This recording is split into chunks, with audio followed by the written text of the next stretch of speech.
है।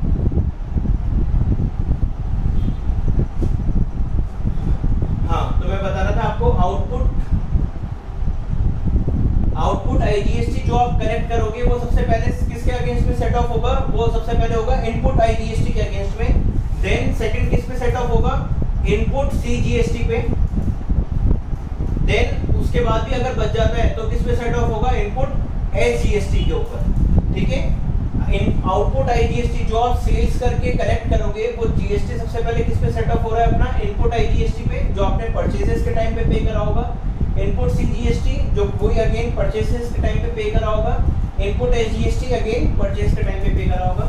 सेकंड आपका output CGST, output CGST सबसे पहले सेट ऑफ किसके अगेंस्ट होगा, आपका इनपुट आईजीएसटी के अगेंस्ट, और इनपुट आईजीएसटी पूरा खत्म हो जाता है उसके बाद भी पैसे बचते हैं तो इनपुट सीजीएसटी। ऐसे थर्ड आपका हाँ बोलो सर, ये सेट ऑफ वाला पार्ट एग्जाम में आएगा कि एग्जाम में सिर्फ परचेजेस और सेल वाला पार्ट नहीं, आएगा? सेट ऑफ और परचेज सेल ये दो चीज आएगी। Okay sir. Output SGST, output SGST किसके अगेंस्ट में सेट ऑफ होगा, आपका input IGST, then input SGST. ये आपके मेन पॉइंट है, ये आपके क्रेडिट बैलेंसेस है और ये आपके डेबिट बैलेंसेस है।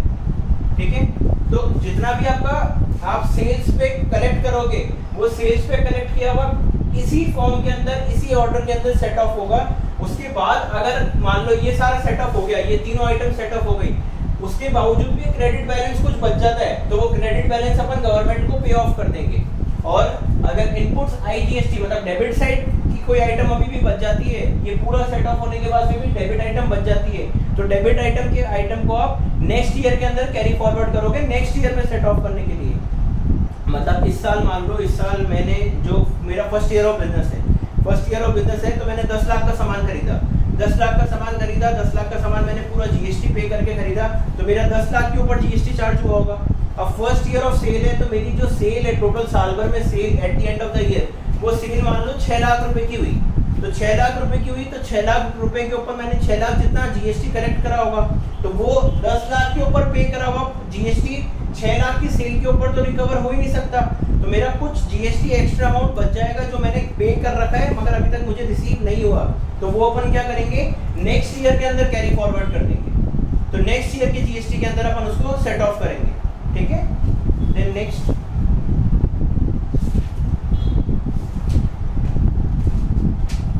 सर। हाँ बोलो। सर आपके माइक से बहुत डिस्टरबेंस आ रही है। माइक से डिस्टरबेंस आ रही है? ऐसा तो मैंने आज कुछ ऐसा चालू नहीं कर रखा कुछ भी। एक सेकंड रुको,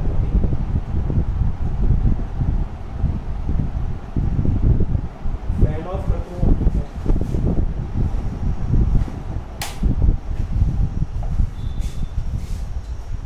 हाँ, now practical questions.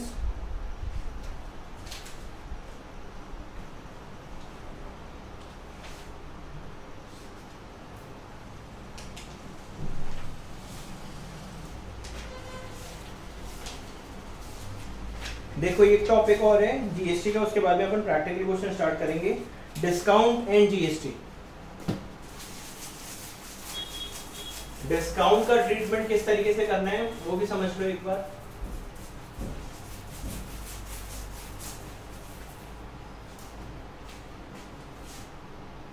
Discount and GST. देखो अपन ने ऑलरेडी सीखा हुआ है डिस्काउंट दो तरीके का होता है, एक ट्रेड डिस्काउंट होता है और एक कैश डिस्काउंट होता है। ट्रेड डिस्काउंट को अपन बुक्स में मेंशन नहीं करते, तो जब अगर मैं उसको बुक्स में मेंशन ही नहीं कर रहा, बुक्स में कोई उसकी एंट्री पास नहीं कर रहा, तो जीएसटी के ऊपर भी उसका कोई इफेक्ट नहीं पड़ेगा। मगर कैश डिस्काउंट इसको अपन अपनी बुक्स में मेंशन करते हैं, तो अगर मैं डिस्काउंट को मेंशन कर रहा हूं तो उसका इफेक्ट मेरा जीएसटी के ऊपर भी पड़ेगा। देखो ट्रांजेक्शन किस तरीके से होगी, फॉर एग्जाम्पल मैंने 1000 रुपीज का सामान परचेज करा, उसको मैंने 500 रुपीज का प्रॉफिट एड ऑन करा और मैं कितने में सेल्स प्राइस मैंने कितनी उसकी निकाली 1500 रुपीज, 1500 रुपए में मैं वो सामान बेच रहा हूँ। देन 1500 रुपए के ऊपर मैंने उसको 10% का कैश डिस्काउंट दिया, ये मैंने कैश डिस्काउंट ऑफर करा उसको 10% का, तो मतलब 150 रुपीज मैंने उसके डिस्काउंट मार्क कर दिया, तो मेरा फाइनल कितना अमाउंट आ गया पेबल 1350। अब जीएसटी जो चार्ज करूंगा वो मैं किस अमाउंट पे चार्ज करूंगा, 1350 के ऊपर चार्ज करूंगा, ठीक है। डिस्काउंट ऑफर करने के बाद जो अमाउंट आ रहा है उसके ऊपर मैं जीएसटी चार्ज करूंगा। मैं आपको एक क्वेश्चन करके बताता हूँ पहले।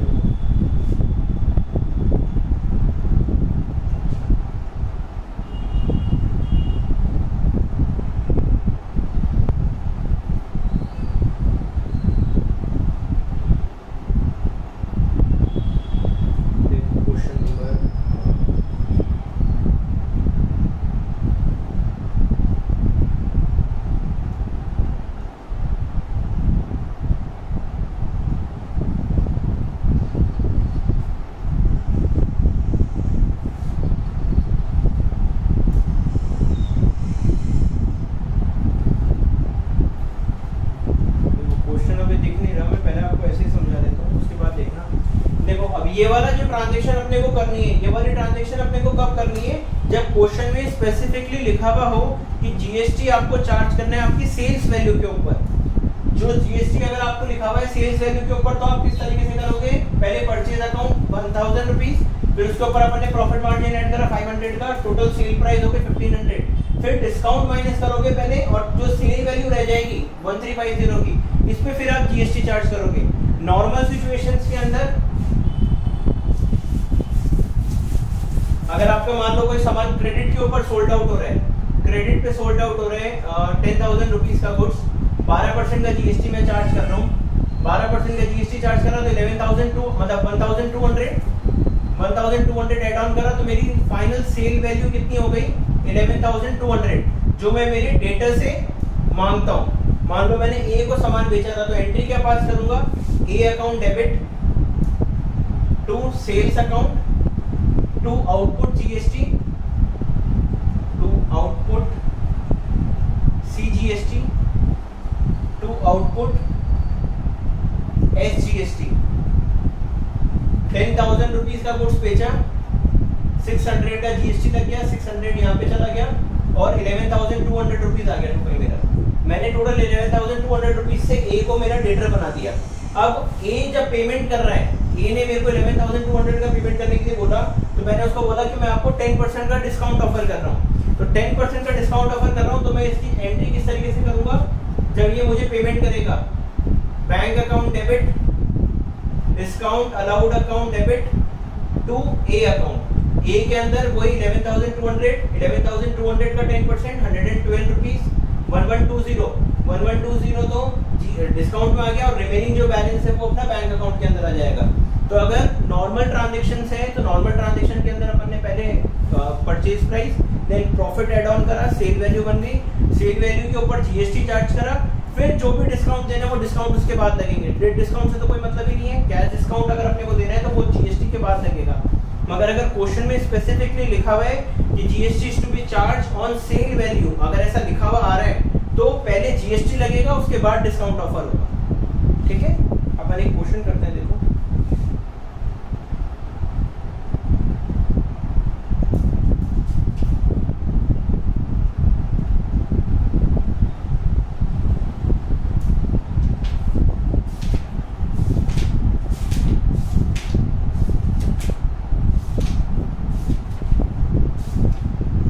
देखो पहले practical question number 1, practical question first. Pass journal entry in the books of Messrs Goel Brothers, Delhi, who is registered dealer with GST as an intra-state dealer dealing in products having GST, CGST and SGST at the rate 6% each. मतलब 12% की rate से अपने को GST charge करना है, 6% CGST, 6% SGST. First entry, bought goods from Mohan for ₹20,000. Format बना लेते हैं पहले।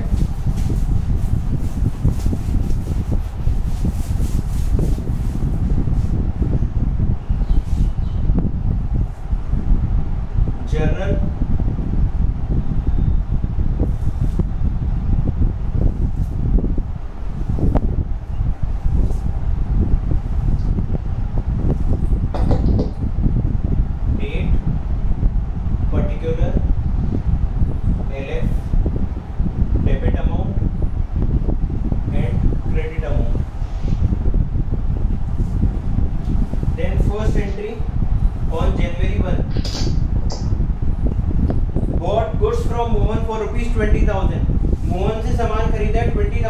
ये, और ये इंट्रा स्टेट डीलर है। इंट्रा स्टेट डीलर मतलब विद इन द स्टेट ही डीलिंग कर रहा है।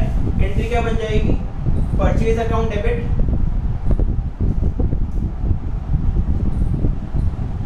Input CGST account debit, input SGST account debit to Mohan account.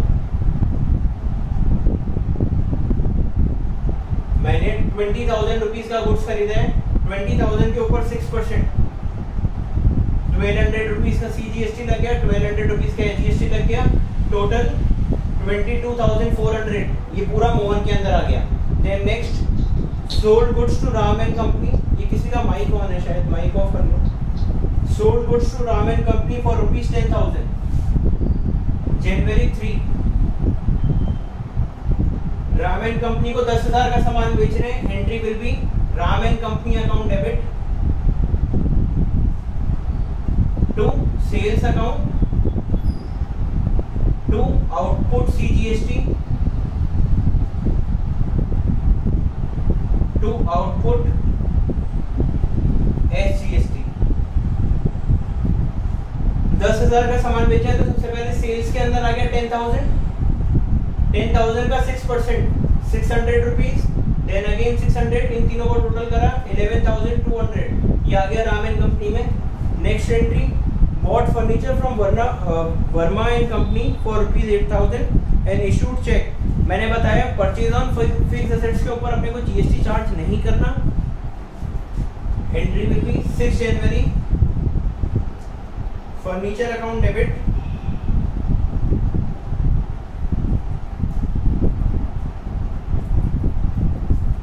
Furniture account debit to, अच्छा अपन चेक इशू कर रहे हैं, चेक इशू कर रहे हैं तो पेमेंट किससे हो गया, बैंक से हो गया, टू बैंक अकाउंट कितना 8,000।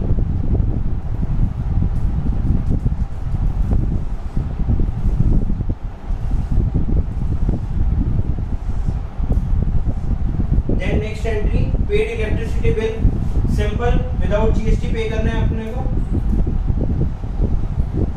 Electricity charges account debit to cash account कितना 3,000। Then next paid legal fee by check,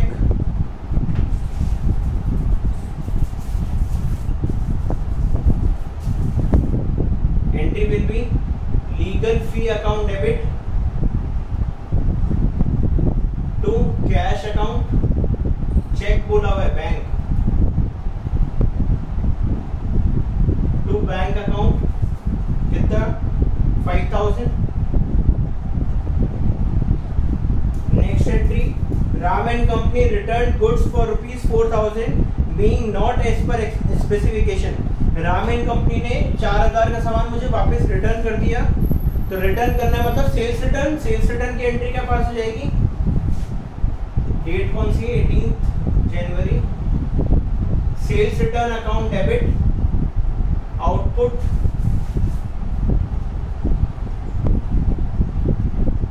CGST account debit output SGST account debit to Ram and company. कितने का 4,000 रुपए का सामान, तो 4,000 मतलब सेल्स रिटर्न में तो आ गया 4,000, 4,000 का 6% 240 रुपीज CGST, 240 रुपीज SGST और टोटल अमाउंट ऐड होके आ गया यहाँ पे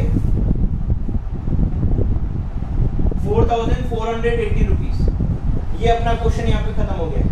ठीक है, सिंपल है, बिल्कुल इजी ट्रांजेक्शन थी। परचेज की थी, सेल्स की थी, फर्नीचर परचेज करा था उसकी ट्रांजेक्शन थी, और आगे जितनी भी आइटम थी बिल्कुल बेसिक एंट्रीज थी।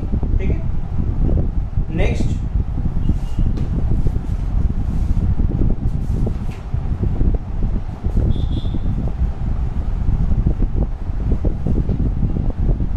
देखो question number 6,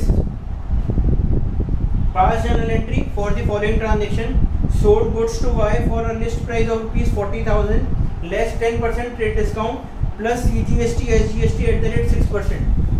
Sir, I think your video is paused. Video pause हो रखी है? मेरे तो सही है. No, sir, it is clear. ठीक है अभी?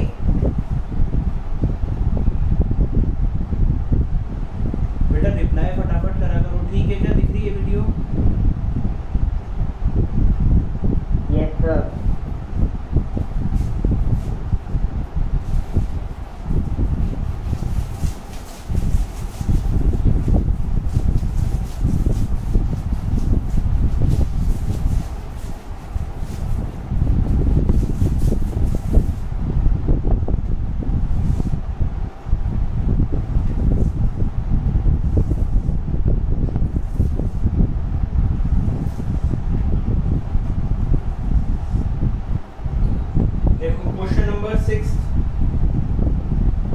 Question 6.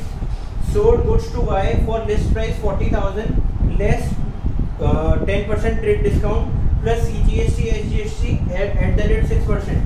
अपन ने Y को सामान बेचा, डेट भी दे रखी है तो नंबरिंग करेंगे.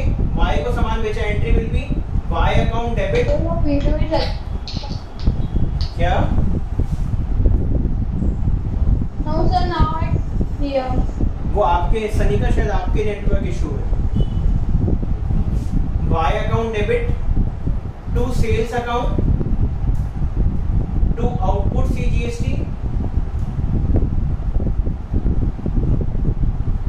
to output SGST.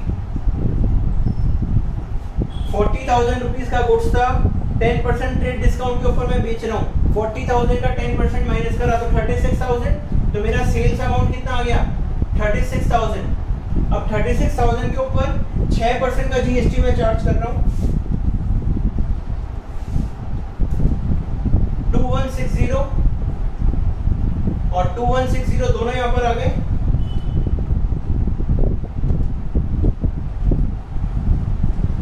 Total amount मेरा आ गया वाई के अंदर 40,320 रुपीज. ठीक है. Then next, bought machinery for 30,000 plus IGST at the rate 12% from Ram and company and issued cheque. देखो अच्छा लिसन, एक चीज का ध्यान रखना. मान लो आपके एग्जाम के अंदर जो क्वेश्चन आता है उसमें जो फिक्स्ड एसेट्स या एक्सपेंसेस इनमें से भी किसी एंट्री के अंदर जीएसटी चार्ज करने के लिए बोला हो तो भी आपको चार्ज नहीं करना है. मान लो यही क्वेश्चन आपका एग्जाम में आता है और आपको ट्रांजैक्शन ऐसे लिखी हुई है, bought machinery for 30,000 plus IGST at the rate 12% from Ram and company and issued cheque. Still अपने को सिंपल एंट्री पास करनी है मशीनरी परचेज की. क्या एंट्री पास करोगे? Machinery account debit to bank account. अपने को जीएसटी चार्ज नहीं करना है. 30,000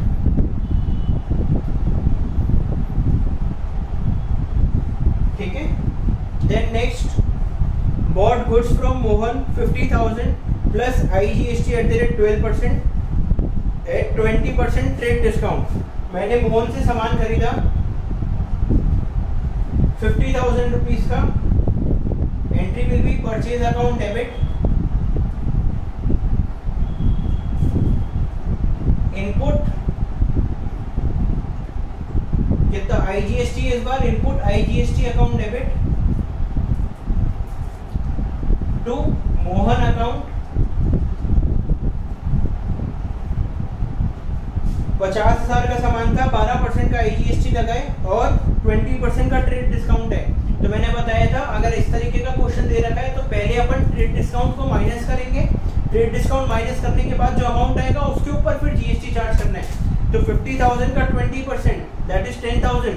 10,000 पहले माइनस हो गया तो हम अपनी अमाउंट ऑफ परचेजेस कितनी आ गई? 40,000 की. अमाउंट ऑफ परचेजेस आ गई 40,000. अब 40,000 का 12% अपने को चार्ज करना है 4,800. तो मोहन टोटल कितने का आ गया? 44,800. ठीक है. Then next, Y returned the goods of list price 10,000 as it was defective. Y ने 10,000 का सामान अपने को रिटर्न कर दिया. सिंपल सेल्स रिटर्न की entry, sales return account debit, output. अब इसको वाई को जब सामान बेचा था तो सीजीएसटी पे बेचा था, तो सीजीएसटी लिखेंगे अपन, output CGST account debit, output SGST account debit. ये चीज का ध्यान रखना, जिसके साथ आप आईजीएसटी के ट्रांजैक्शन करोगे उसमें आपको रिटर्न के टाइम पे आईजीएसटी करना है, जिसके साथ सीजीएसटी में करोगे उसके साथ रिटर्न के टाइम पे भी सीजीएसटी में करना है। अगर सीजीएसटी को आईजीएसटी में कन्वर्ट कर दिया तो आपका गलत हो जाएगा सारा। Sales return account debit, output CGST debit, output SGST account debit to कौन है, वाई, टू वाई अकाउंट। कितने का सामान रिटर्न हो रहा है मेरा, 10,000 रुपीज का, तो मेरा सेल्स रिटर्न में तो आ गया 10,000 और 6% का लगाया था तो 600 और वाई में टोटल कितना आ गया 11,200। ठीक है। Then next, goods brought from Mohan of list price 10,000 was destroyed by fire.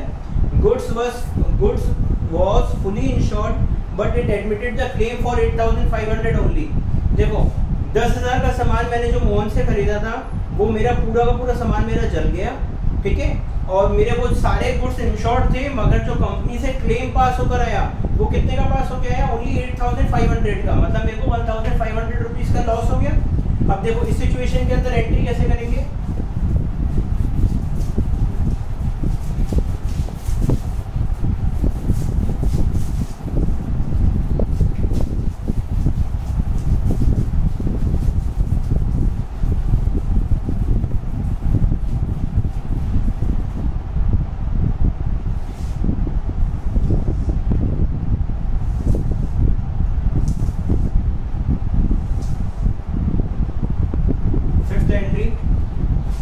सबसे पहले लॉस बाय फायर बुक करने की एंट्री, अपने जो सामान जला है वो सामान को अपन जलने की फर्स्ट एंट्री पास करेंगे, loss by fire account,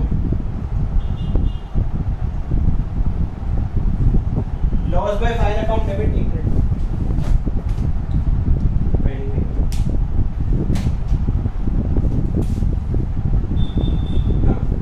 loss by fire account debit to purchases account, to input. अब देखो सामान मैंने किससे खरीदा था, सामान मैंने खरीदा था मोहन से, मोहन के टाइम पे मैंने आईजीएसटी पे करा था, मोहन के टाइम पे आईजीएसटी पे करा था, तो जब हटाऊंगा तब भी आईजीएसटी हटाऊंगा, तो टू इनपुट आईजीएसटी। टोटल कितने का सामान है, 10,000 रुपए का सामान है, तो परचेजेस के अंदर आ गया 10,000। इस 10,000 के ऊपर मैंने मेरा आईजीएसटी लगा होगा, आईजीएसटी कितना चार्ज करा होगा मैंने, 12% का, 10,000 का 12%, 1,200 रुपए, टोटल हो गया 11,200। ठीक है। देन नेक्स्ट, ये तो हो गई लॉस बाय फायर की एंट्री। अब मेरे गुड्स पूरे इंश्योर्ड थे, उस सिचुएशन के अंदर क्या होगा, मेरा जो मैं मेरा डेटर बनाऊंगा वो पूरा डेटर मैं किसको बनाऊंगा, मेरे इंश्योरेंस कंपनी को।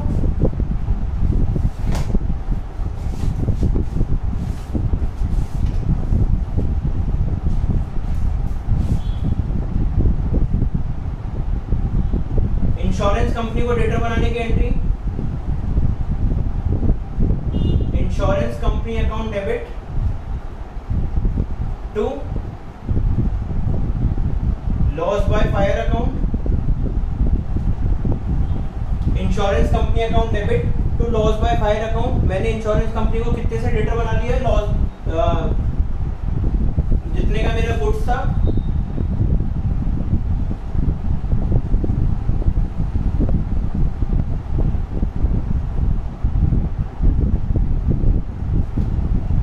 एक मिनट,